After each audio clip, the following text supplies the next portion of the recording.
Intinya sih kalau saya tadi ceritanya banyak lebih pada konsep membangun usaha di bidang online ya. Membangun usaha di bidang online mungkin strateginya itu mahasiswa ada banyak yang tahu juga. Jadi prinsipnya untuk membangun usaha di bidang online ini harus ada kepercayaan. Itu yang pertama kali. Seperti itu.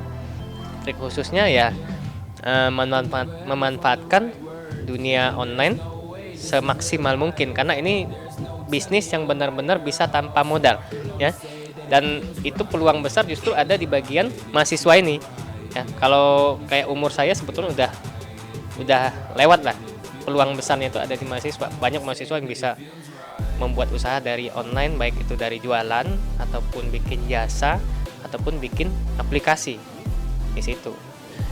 Mungkin ini prinsip yang saya pegang. Boleh kalah modal tapi jangan pernah kalah akal.